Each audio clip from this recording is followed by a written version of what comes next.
hands where I can see them!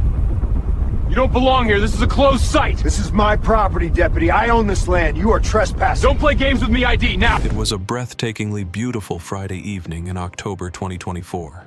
The sun was setting over the rolling hills of Napa Valley, California, casting a golden hue over the vineyards and the multi-million-dollar estates that dotted the landscape.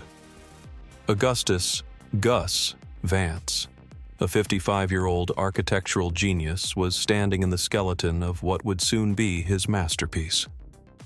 He had spent 30 years clawing his way from a housing project in Oakland to the pinnacle of the architectural world. He had designed museums in Tokyo, skyscrapers in Dubai, and libraries in London. But this house, this sprawling modernist structure of glass and steel perched on a cliffside, was for him.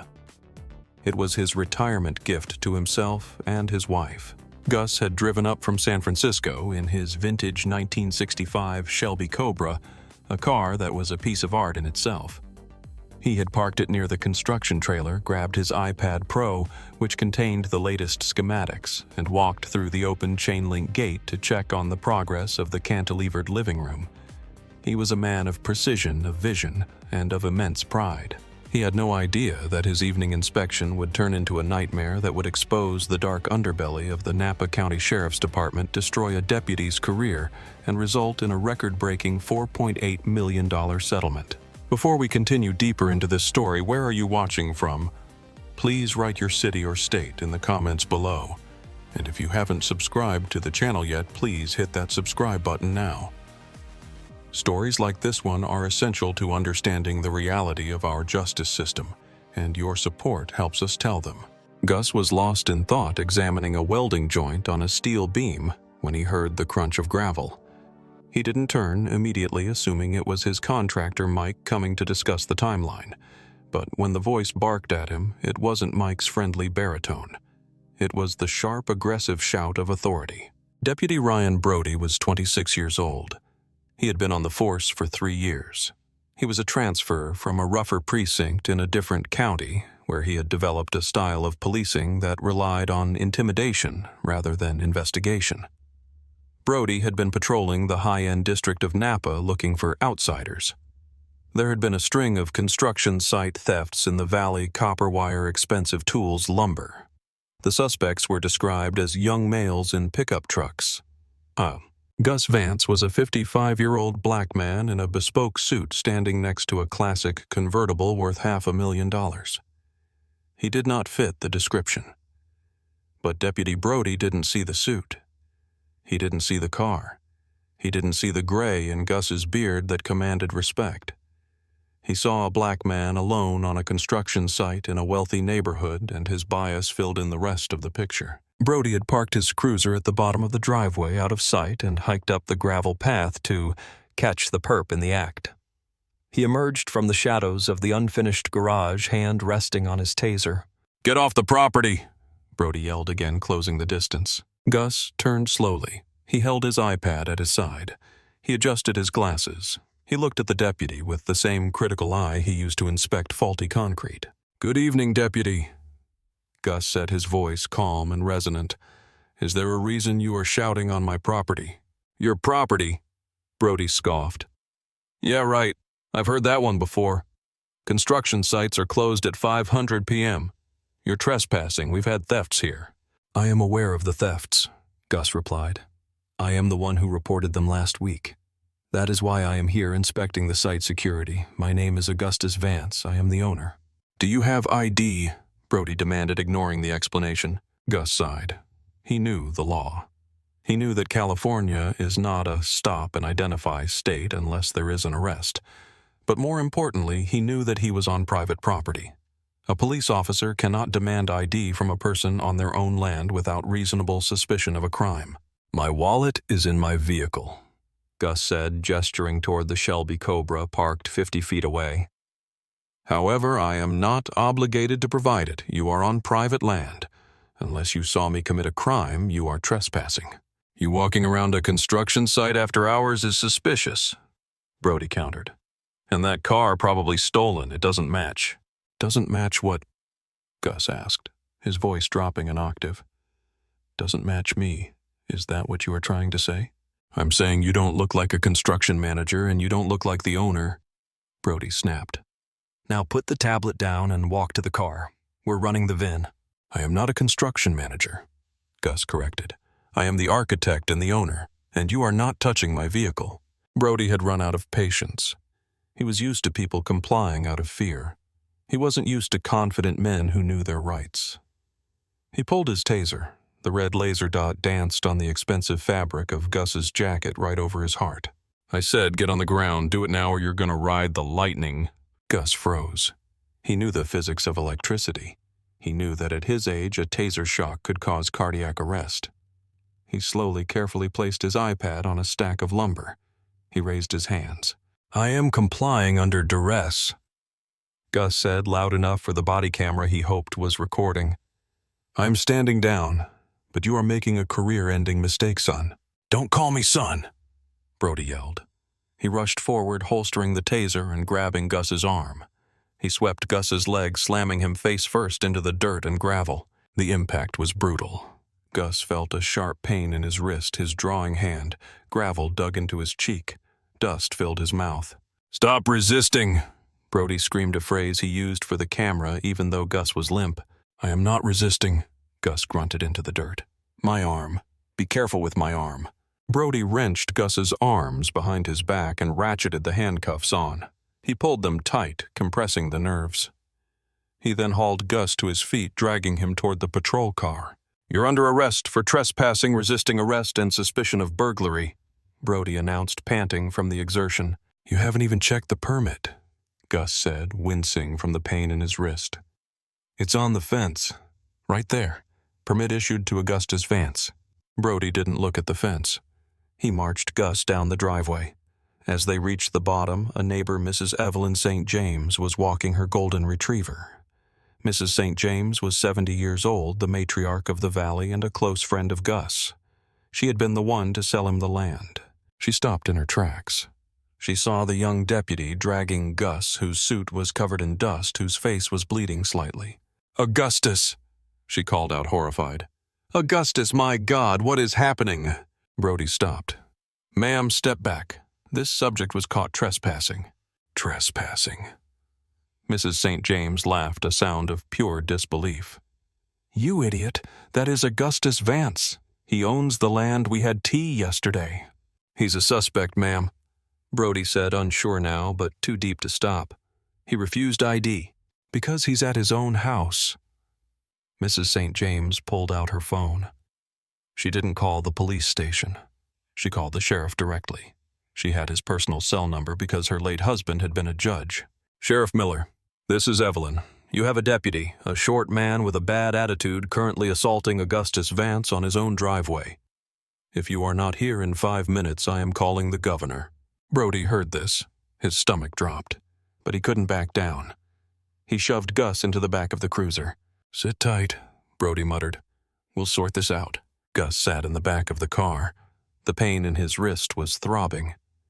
He closed his eyes and began to memorize details. The time, the badge number, the specific words used. He wasn't just a victim anymore. He was an architect planning the deconstruction of Deputy Brody's life. 10 minutes passed. Gus watched through the window as Brody walked back up to the construction site. Brody was looking for evidence of a break-in to justify the arrest. He was looking for cut wires, for pry marks. He found nothing. He found a pristine construction site. He walked over to the Shelby Cobra. He shone his flashlight inside. He saw the registration on the passenger seat. Augustus Vance, 1200 Pacific Heights Boulevard, San Francisco. Brody swallowed hard. He walked to the construction fence. He shone his light on the permit box. Owner, builder Augustus Vance. Brody leaned against the fence. He realized he had messed up, but he thought maybe he could spin it. Maybe he could say Gus was aggressive. Maybe he could say he lunged. Then the sirens started. Not one car, 3 cars. An SUV with sheriff emblazoned on the side screeched to a halt, spraying gravel. Sheriff Jim Miller stepped out. He was a big man, tired with 30 years on the job. He saw Evelyn St. James standing by the road with her arms crossed. He saw Brody standing by the fence, and he saw the silhouette of a man in the back of Brody's cruiser. Miller walked straight to the cruiser. He shone his light in the back. He recognized Gus immediately. Gus had designed the county's new library 3 years ago. Miller had shaken his hand at the ribbon cutting. "Oh, hell," Miller whispered. He ripped the door open. "Mr. Vance, I don't even know what to say." Gus looked at him. "Sheriff Miller, good to see you again. Could you please remove these cuffs? I believe your deputy has fractured my scaphoid bone." Miller yelled for Brody. "Get down here now!" Brody ran down the hill.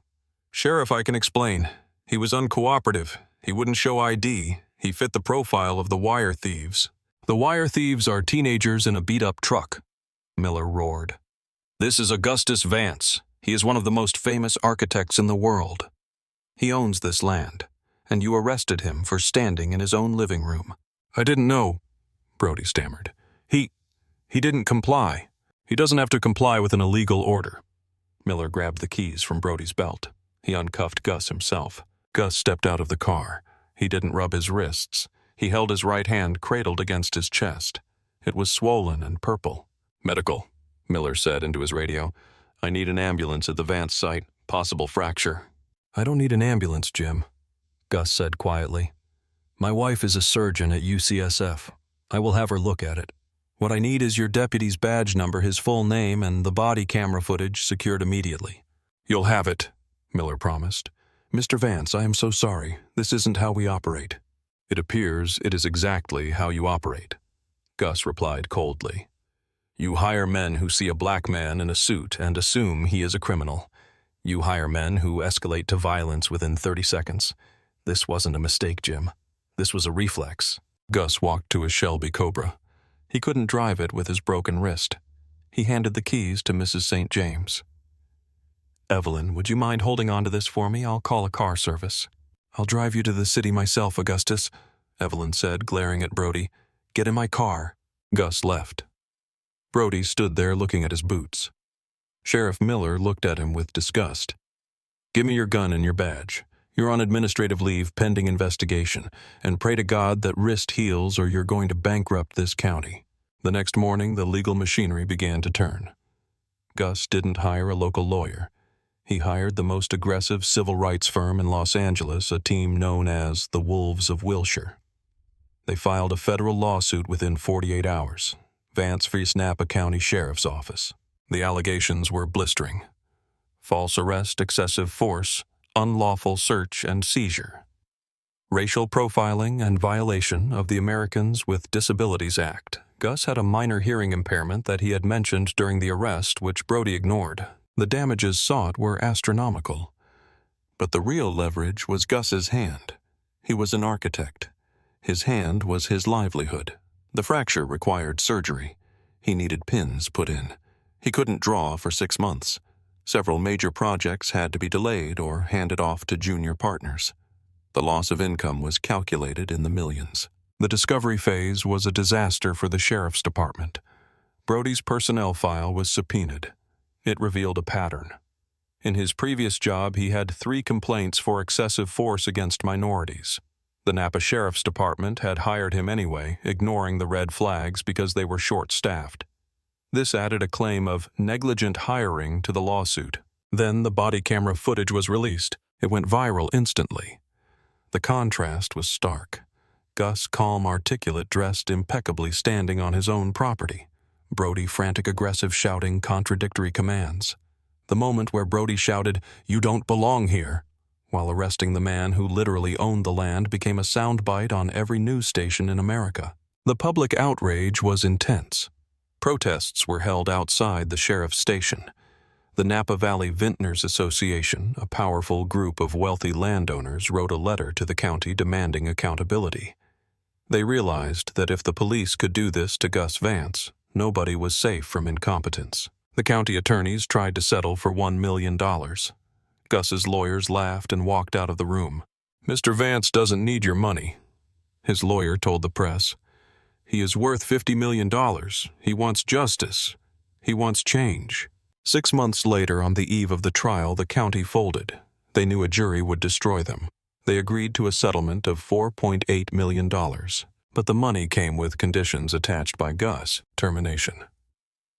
Ryan Brody was to be fired immediately, and the department would not support his appeal. Decertification. The sheriff was required to report the firing to the state board to ensure Brody lost his peace officer certification, preventing him from just moving to the next town. Policy reform. The department had to implement a new property owner verification protocol. Before detaining someone on private property for trespassing, officers were now required to check tax records or permit boxes if the subject claimed ownership. Scholarship. A portion of the settlement would establish the Vance Architecture Scholarship for minority students in the Bay Area. Ryan Brody's life unraveled. He was fired. His wife left him due to the stress and the public humiliation. He ended up moving back to the Midwest, working in a warehouse forever, the guy from that video. Sheriff Miller retired a year later. He couldn't shake the shame of what had happened on his watch. Gus's wrist healed, though it ached when it rained. He finished the house. It was a marvel, a floating box of glass that looked out over the valley. He named it The Perspective. 1 year after the incident, Gus hosted a gala at the completed house. The elite of the architecture world were there. Politicians were there. Mrs. Evelyn St. James was the guest of honor. During his speech, Gus stood on the balcony holding a glass of wine in his healed hand. He looked out at the lights of the valley.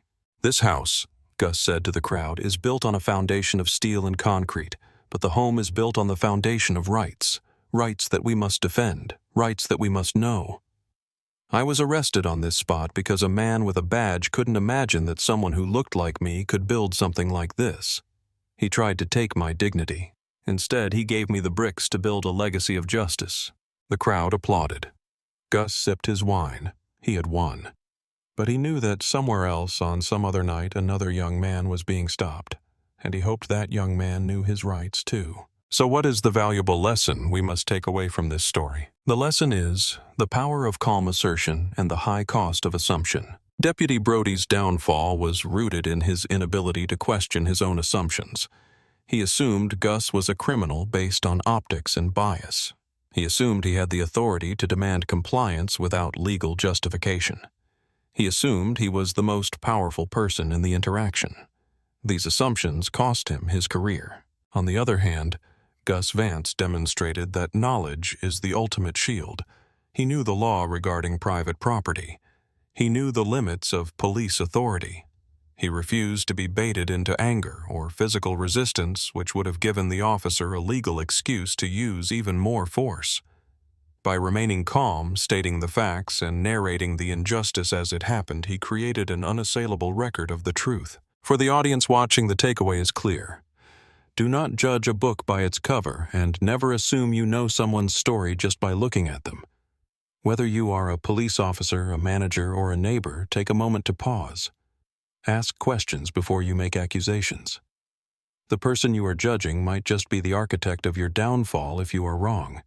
And if you are ever in Gus's shoes, remember, dignity is internal. No one can take it from you unless you surrender it. Stand your ground, know your rights, and let the truth be your defense. Furthermore, this story highlights that accountability often requires resources. Gus was fortunate to have wealth and connections, which is a sobering reality. It reminds us that we must support legal defense funds and civil rights organizations so that those without Gus's millions can still find justice when they face their own Officer Brody.